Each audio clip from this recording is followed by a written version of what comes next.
welcome to the Good for Business Show. I am your host, Michelle J. Raymond, and I say it every single week, and I'm going to say it again. I am super excited this week because I get to talk to not only an expert, but someone I also call my friend and highly respect. Richard Vanderblom, welcome to the show. Wow, that's a great intro. Thank you, Michelle, for having me. Likewise.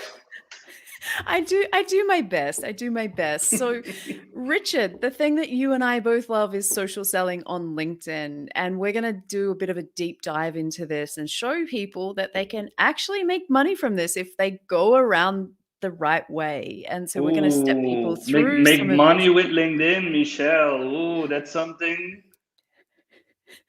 Should I we know. make money off LinkedIn? I said the sales word and I said make money on LinkedIn. So, I'm going to put it Promising, out there. promising.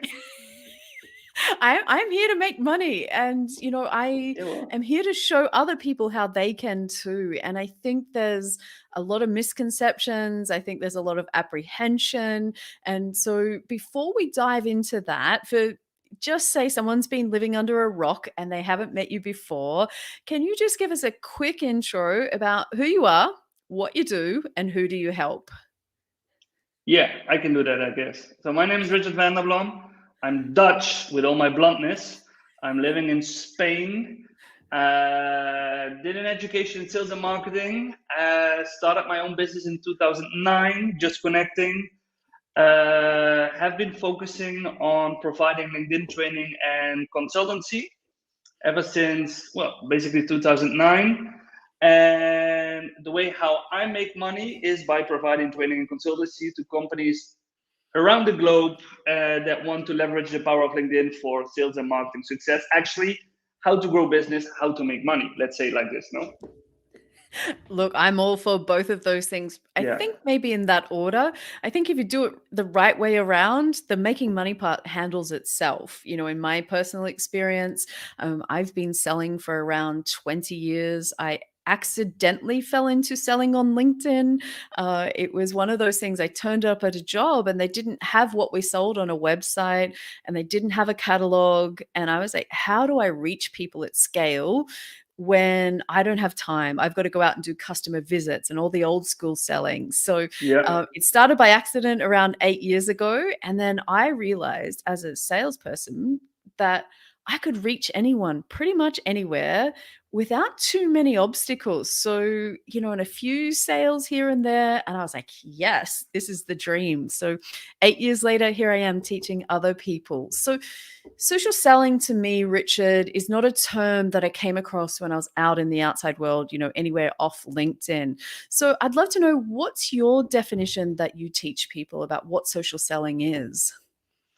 I might have a very different definition than a lot of our like peers because like you said, it's a term that came up I think about 6, 7, 8 years ago, and there was a lot of like misunderstanding about social selling. For me, it's not selling via social media. A lot of people they think it's social media selling, because frankly, I don't think that my clients or your clients are on LinkedIn to be sold stuff. No, we are not on LinkedIn to be sold stuff.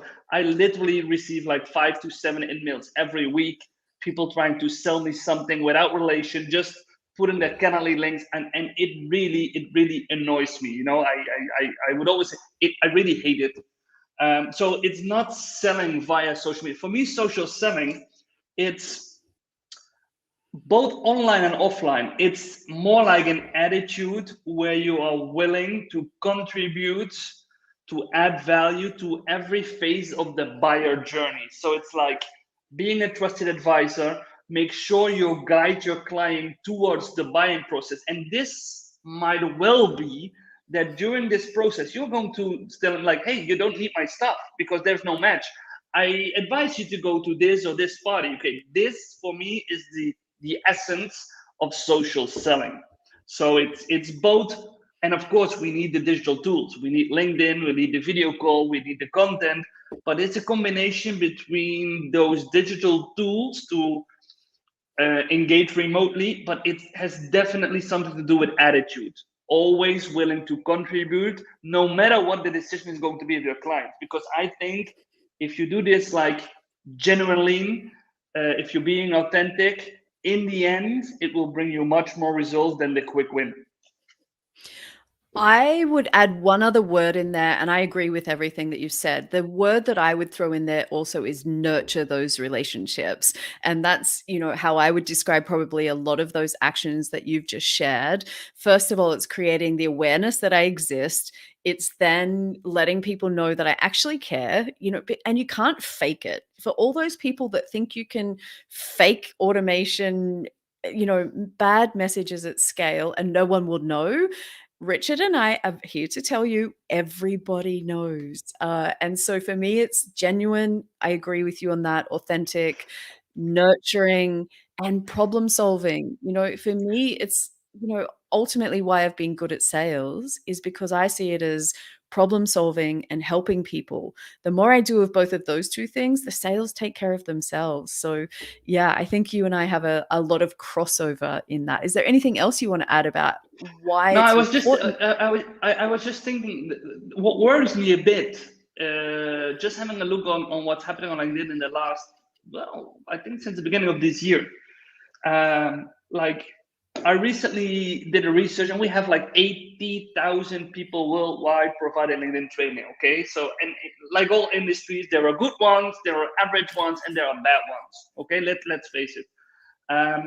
And so we have seen a huge increase in people using automation, playing a big numbers game. And there are people, they don't know better. They just were like advised, go to automation. If you connect with people, put them on your email list, those kind of tips that we know it doesn't work because it's not generally, it's not one-to-one, it's not nurturing. But for those, I feel sorry, but I'm trying to help them like, hey, do you know the impact? But recently, as I like to step up to those who use automation, to me I go like, hey, because yesterday, for example, I received an email of a guy who said like, it was automated, it started with hi van is like a little word in my family name, so like the personalization went all wrong. And he was selling me lead generation via LinkedIn. And he was like, do you know that you can use LinkedIn for lead? And I was like, okay. And then he said, I've had a look at your profile, which he didn't because then he wouldn't say. So, and I send them like an email back, like, do you walk into the bakery to sell bread? Because this is what you're doing. No, you're walking into a bakery to sell bread. It doesn't make sense.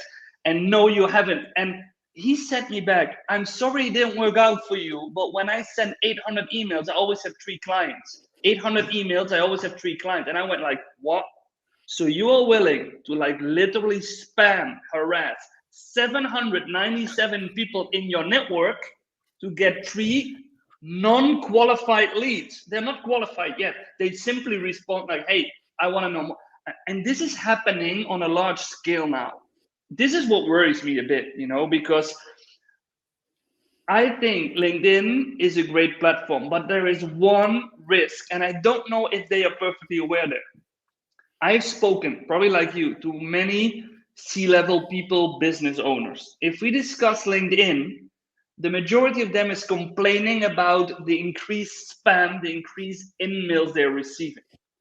Now, let me tell you what, if they decide for some reason to leave the platform because they don't want to be like sitting ducks, we have a huge problem, because if the clients go, the efficiency goes. So those things are a bit worrying, and still people call it social selling. It's not social selling, it's social spamming.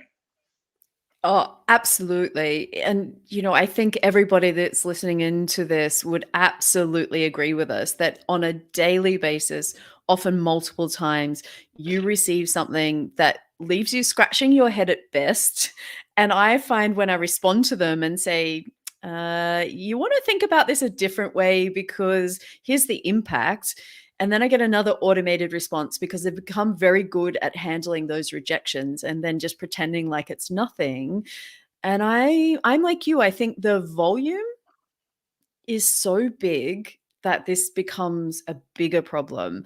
And it's now done under the, oh, look, it's so much easier for you and it's so attractive. And, I don't want to get into the automation conversation today because I think you and I could talk all day about that, but I do want to talk about how we can encourage people to leave that behind, slow things down, and really focus on quality. Because if we focus on quality, then we can really, instead of going from 3 out of 900, those numbers just go up and up and up the more focused we are. Yeah. So let's talk about some of this, because I think, I went to an event yesterday, a live event, where we were talking about the digital buyer is now online. And that's the importance of social selling today, is because the digital buyer is there. So we want to meet them where they are. But whose role is social selling, Richard? Is it just the sales team? Is it maybe the sales and marketing team? Who should be doing this? I have a very strong opinion about this. Everybody who feels him or herself as an ambassador in a company should be involved in social selling. I just before this live, I had a 1 hour session with one of my clients where there is some stats which says like, because you refer to the buyers, no, the buyers have literally embraced social selling, like social buying. They feel perfectly fine in meeting remotely, in consuming content on LinkedIn. uh, Actually they prefer this over a face-to-face meeting, especially in the first phase of the buying journey. So I'm fully agree with you, we need to be there where our buyers are, which is LinkedIn. So in the stats shows that the average buyer, almost 80% of them are looking for profiles of people that know about the solutions or services. So we're talking about product management, product development, R&D. The people that building the products or services, they need to have a voice on LinkedIn because they resonate with the buyers, especially in technical environments. Then the second most visited profiles from buyers are from people they already know in the company of the supplier. And it could be the receptionist, it could be the HR, it could be, but they feel more confident if they know somebody to reach out and say, hey, we have this challenge, your company might be interesting for us. And who do I? So if you know this, and then we have C-level that is visited, then we have the company page, and at the bottom are profiles, unfortunately, of salespeople, because buyers in the first phase, they don't want to visit sales profiles because probably they know they're going to be targeted back as soon as the sales person sees that his profile has been visited. So with this stats, if you want to implement social selling in, like, say, the bigger companies, you need to get everybody involved. And the more relevant, insightful content we put out, the more authentic our people act on LinkedIn, the more touching points we will realize with our clients. And the first touching point is very rarely between sales and buyer. It's some other people within the company that have the connections already with a potential client. So it should be sales driven program because it should be the ownership of sales combined with marketing alignment. But I think they should like really leverage the network and the competences of everybody involved in the company. Yeah, and this is, again, I don't want to just keep sounding like I just keep agreeing with you, but I do agree with you on this as well, because I think it's not just any one person's role. And if it's only the CEO, or if it's only one account manager, or if it's only one person in in the marketing department, you can't have the stamina to keep going on a level that actually gets results. And I'm with you that when I'm building employee advocacy with companies, we're looking for anyone that puts their hand up to start up with. And it could be you find an employee that's got a great TikTok channel. They might have an Instagram channel, a built up Twitter account. Look in other places to see where these people are already active and play to their strengths, rather than just saying it's you or it's you. In your experience, Richard, to this point, have you, in the companies that you've worked with, ever had an example of where KPIs are company wide, or a much broader view, rather than just this tiny sales team, or maybe it's the marketing team? And I'm yet to come across a company that's actually got new modern KPIs that reflect social selling. How about you? There might be some initiatives, but I think it's one bridge too far to call them that they are already KPIs. The majority of companies we work with, obviously they do have KPIs with regards to what sales should be doing on LinkedIn in terms of generate X leads, generate X inbound conversations, referrals, blah blah blah. I have met or I have worked with companies that have KPIs on input from people. For example, I'm working now with a company that makes agreements on what they expect from product developers in regards to content on LinkedIn. So they should write, for example, one article every month. They should create like one post every week on LinkedIn in order to, again, get more touching points. So I see some initiatives. I haven't seen like really strong KPIs outside like sales, maybe marketing. Um, there is another thing that I was thinking while you were saying this about the KPIs. And again, it depends a bit on the industry you're in or the solutions, whether it's products or service you want to sell. But especially in the more like complex sales cycles, more complex technical products, I see the rise of the multidisciplinary sales hubs. So a sales hub is no longer just one single salesperson because, to be honest, I worked in sales for 3 different companies, which also meant 3 different industries. I was not an expert in the industry. I was an expert in getting into contact with a person and try to convince them to buy our stuff. Okay. Because, for example, if you move from the staffing industry to automotive, from the automotive food, you can never be like an industry expert. So in these multidisciplinary sales teams, I always advise my clients, we need to have one person for marketing involved because we need to know, we need to have like short connections to create content. We need to sales involved. We need to also have a product developer or product manager involved because as soon as we get into contact via LinkedIn or via whatever channel you choose, we need to have also someone with the technical knowledge in the sales hub. And if from that point of view, in creating multidisciplinary sales hubs, it would make sense to create multidisciplinary hub KPIs instead of individual KPIs. So that's what I'm talking now with my clients. So instead of making this salesperson responsible for getting his results, knowing he's depending on his product manager, marketing, why not create a multidisciplinary sales hub and give them a team KPI?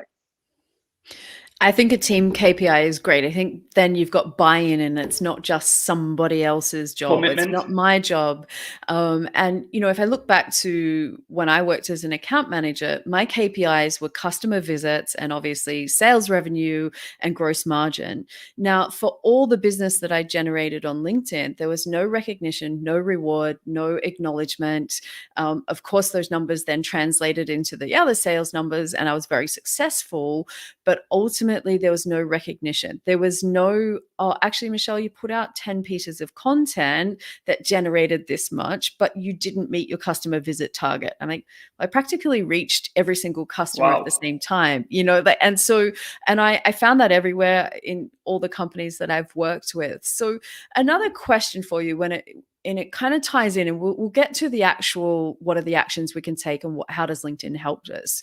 But I want to have a chat just for a quick minute on the importance of getting that C-suite and the exec team involved and leading by example. Now, I think if you don't have it leading from the top, the resources don't filter down, the KPIs don't align, the teams aren't on board, I don't think that it works for much longer than a few months at best. I'm curious, do you have the same experience? Yeah, definitely.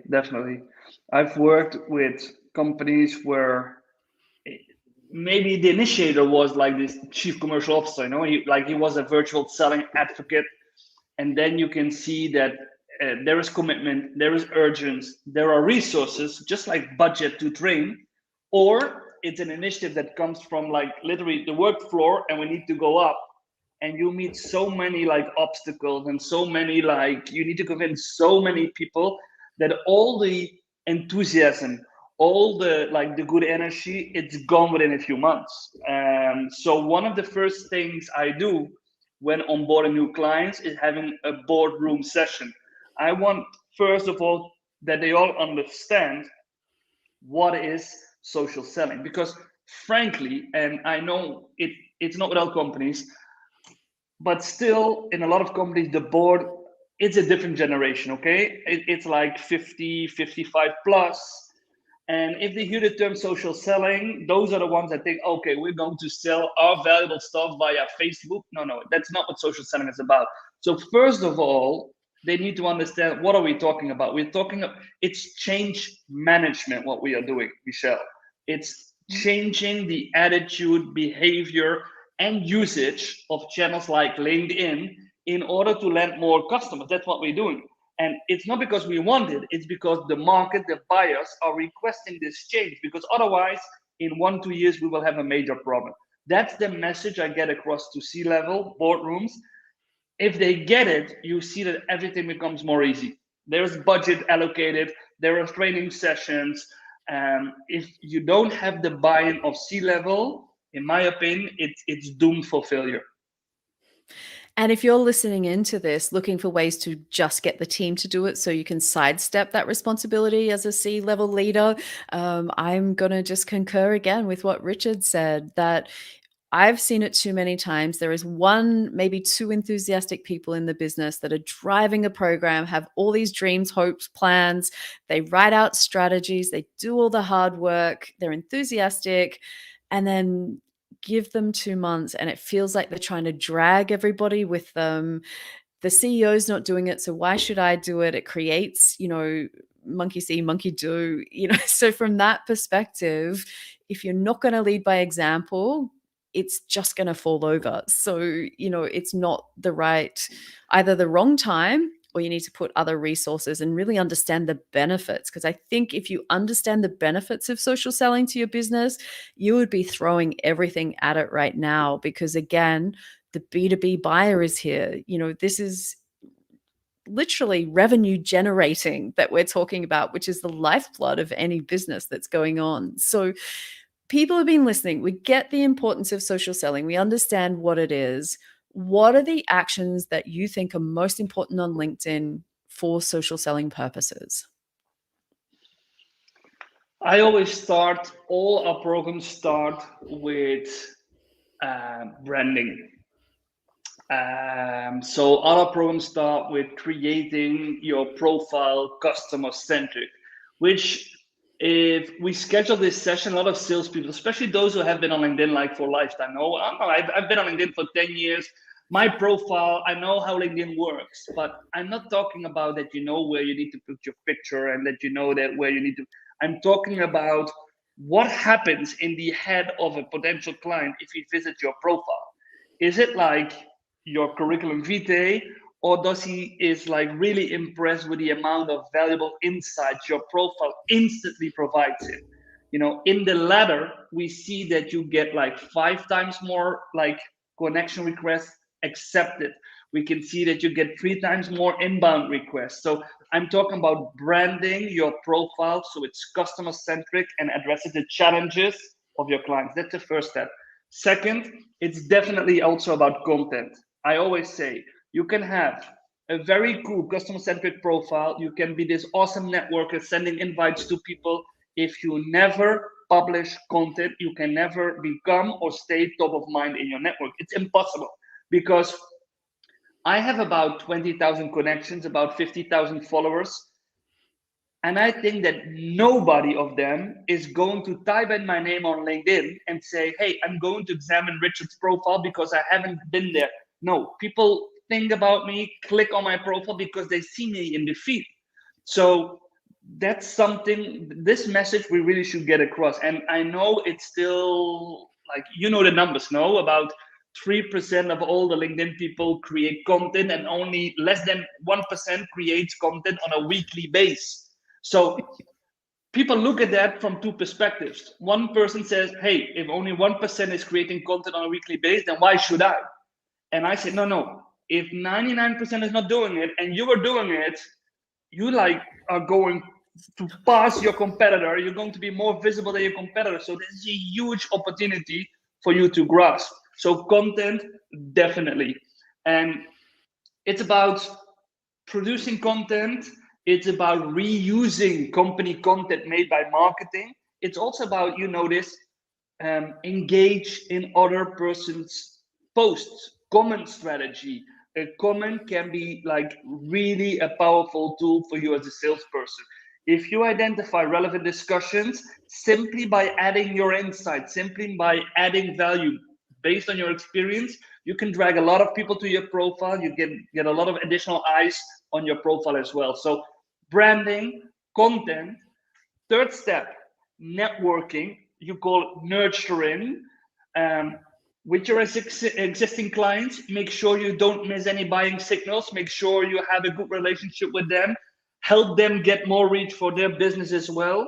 And of course, with your potential clients, reach out to them, try to connect, try to be personal, try to get into this really cool conversation, and try to find the moment where, like, the best moment to convert to a one-on-one meeting outside LinkedIn. So, as a summary, branding, content about creating, reusing comments, networking, existing clients, don't forget any buying signals, help them to get more eyes for their product and services, and then identifying prospects, reach out and try to find the best moment to convert it to a one-on-one discussion. I think that's the whole phase of social selling on LinkedIn. Mic drop right there. We don't really need to add anything more to that. What I call it when you say, people go and get their profiles, really given the once over and they look amazing. And then it's like having a Lamborghini parked in the garage. If you don't go out and create content, take it for a drive, then people aren't going to just accidentally stumble on it. You may show up in a search here or there, maybe, but if someone else is out there creating content and there's a trail of breadcrumbs that leads me to your thought leadership, your originality, it shows that I can trust you. I always find if someone's not active, I'm still doing a little bit of this, even though I know that it's such a small percentage of people that are creating content. For people out there, that is the absolute opportunity of LinkedIn if you start now. And it can be scary, it can make you anxious, it can be all of those things where we think other people are going to judge us professionally. But think about it, you're in that 1%, 3% maybe, and the rest of the people are too scared to do it. So they are going to let you run crazy, unimpeded, no one's in your way, no obstacles. Whoever gets there first wins. It's really that simple. So I want to know, because I've got a couple of favorite LinkedIn features for social selling. I want to know, what is your favorite features? Wow, my favorite feature for social selling. I don't know. I'm a heavy user and also strong believer in Sales Navigator, especially like the Advanced Plus that is used by big companies for a few reasons. I don't do a lot of in-mails because of the decline in emails acceptance. A lot of people, when they see in-mail, they already go like, no, I'm not going to open that. So I still believe in connection requests, personalize, and then follow up. But I do use Sales Navigator to identify my potential clients. I'm a huge fan of smart links because you can really track if people open it, if they forward it. So you can get your eyes on the decision-making unit.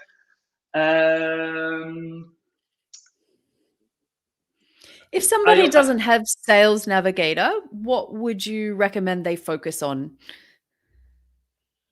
If they don't have Sales Navigator,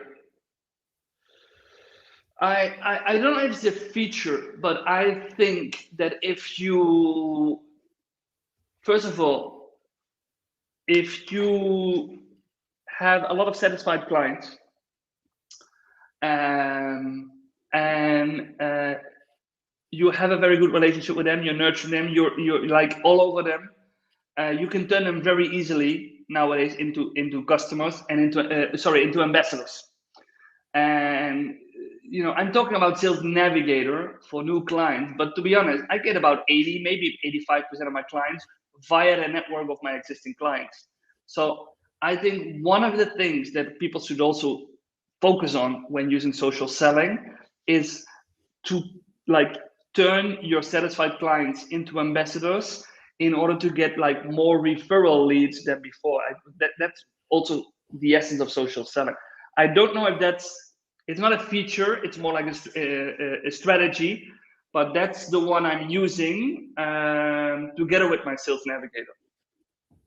Love it. I only started using Sales Navigator a few months back just because I was realizing exactly that I couldn't keep up anymore. Things had grown too fast. I'd outgrown my systems. And I use it to create lists. So I make sure that I'm always aware of it, who I should be focusing on, who I need to nurture, who I need to keep an eye on in the feed to see, do they have something like, as you said, a buying signal? So a buying signal is, something that I read that I go, actually, they've got a problem, and my training or my consulting or my coaching solves that problem. And then I would reach out to them. So, that's what I'm always on the lookout for in the feed. And I think if people pay attention, there is so much of it. And I think using the search bar for hashtags Yeah. that actually relate back to your niche or your industry is very underrated on LinkedIn. I don't think that search bar gets enough praise for how powerful it can be for people that actually Totally put a bit of agree. time and effort into it. And you can level up and get Sales Navigator and get a whole bunch more filters, but don't think that that search bar is not your friend to find new business, because it fortune comes to those who actually go and look for it. I don't think it's all going to land in your lap just because we create content. Some of the work we need to do as social sellers is actually be proactive, and so when you have a balance between those two, I think that's where the results come. I'm also a big fan of the bell, by the way. I know a lot of people think it's still, but for me, two ways. I have rang the bell of all my important contact persons, both clients and prospects. So I get like a lot of notifications on a day, but it gives me like almost being the first to be able to respond. Second, and this is something that's very interesting also for our listeners, if more and more people ring your bell, you can see an increased engagement and an increased reach on your own post. Because now, as soon as you publish, and let's say you have 50 bell ringers, they get like 50 notifications. If they jump on your post in the first hour, you get an exponential reach. So the bell for me is one of the best small features with regards to visibility, but also to be able to see the post I really want not to miss of my clients and prospects. So, for people that don't understand what the bell is and may not understand the features, if you go to go to somebody else's LinkedIn profile, on the right hand side, just underneath the cover image, you'll see a tiny little bell that is really kind of hidden away, and there's no, fanfare around it. But if you click on that, as Richard said, as soon as that person creates a post, then you'll get notified. Now, it works both ways. Of course, I want people to see Richard and I's content straight away. So go to our profiles after this and obviously ring our bell so that you get notified. But the flip side, as he said, is if there's people out there that you want to do business with, go and ring theirs and be the first person every single time to support their posts. If we go back a step and remember, if only 1 to 3% of people are creating it, they're just as nervous, hoping that someone else out there will actually support their content. And if you are the first person and you show up every time, who stays top of mind? So I think that's a really powerful tip, both sides, as a content creator and also as a social seller, to support, your ideal clients out there and make sure that they get noticed. So One more Richard, thing about the bell. One more thing I about was the going to bell. say, One more any thing. last tips? And so you do No, have just one. one more thing on the bell, because you have explained it very well, and I see also in the chat that some people go like, bells, bells, I missed something. The bell shows only on people you are connected with. Okay, so you need to be connected with the people, which obviously I hope that you are connected with your clients, but it might be the case that you're not yet connected with your prospect. You might not want to reach out yet. There is an easy thing to do, because the bell is also visible on people you follow. So if you go to a second or third degree person, is a prospect, hit the follow button. Yes, he or she will get notified, doesn't matter. And then the bell appears, and then you can literally subscribe to all the posts. This is a huge game changer for me, because now I don't need to be connected, yet LinkedIn is notifying me of all these person's content. The only thing I don't know, I don't know something. is yesterday somebody said the bell shows only on profiles of people that have creator mode on. Is that true? Do you know that, Michelle?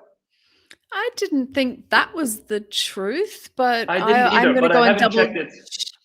Look, I'll go and double check that, but not in my experience because I'm connected to a lot of people who wouldn't have creator mode turned on. But of course, we'll go and do the check after the show and make sure that we update that in the Cool. comments and let people know in the show notes. So, Richard, it's been amazing. I appreciate how much you've just shared with us in such a short period of time. Again, make sure you go to Richard's profile, go to my profile, look for that little bell in the top right-hand corner just underneath the cover image, and give it a ring. And for everyone else that's singing Ring My Bell in Your Head, it's going to be stuck with you all day. That's just part of it. So I appreciate everyone that's joined us. Next week, I've joined by the wonderful Ashley Force, and we are going to be talking about LinkedIn and thought leadership. So you do not want to miss that one as well, because we're going to dive into what is a thought leader. Is it important? Is it just a name? How do we become one? So again, Richard, thank you so much. It's been fabulous. You can go and enjoy what little you've got left of your holiday vacation. 2 days. 2 more days. So I thank you again for coming. And thank you to everyone that's joined us today. We appreciate you. Cheers. Cool. Thank you.